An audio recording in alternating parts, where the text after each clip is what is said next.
Ma olen Kristo Jesse, 18-aastane noormees, õpin Valga gümnaasiumis ja tegelen mitmete asjadega.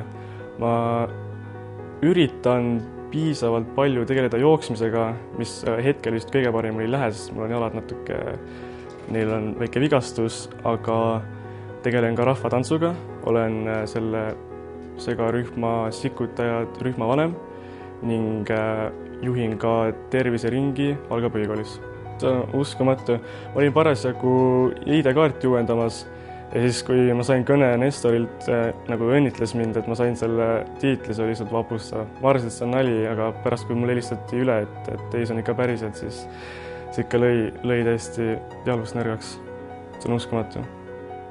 Ma teen seda kõike sellepärast, et kui me 2 aastat tagasi Katariinaga alustasime nende jooksusarjade tegemist, siis esimene eesmärk oli, et inimesed saaksid koos sporti teha ja oleks turvaline ja et nad saaks sellest eeskuju ka võtta, mida meie teeme.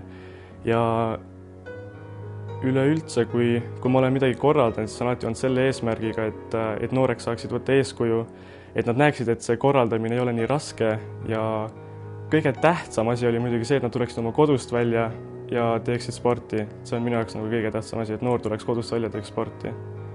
Ja rühmavanem olen ma sellepärast, et ma üritan panustada kaasa rahvatantsu arengule nii enda rühmas kui ka võib öelda siis Valgamaal, sest mina kui Maria Sikk oleme üritanud hästi palju noori kutsuda rahvatantsu, sest paljudel on miskipärast sihuke arusaam, et tantsida, et mehed ei tohiks tantsida, et see on nagu naiste asi, aga tegelikult rahvatants on meeletult lahe.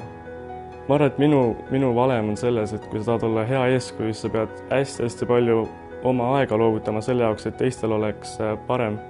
Et ongi näiteks, kui ma teen seda spordiringi, siis ma kulutan nii enda aega, aga samas ma teen seda, sest mulle meeldib see ja mulle meeldib näha, kuidas noored arenevad nii spordis kui ka üleüldse.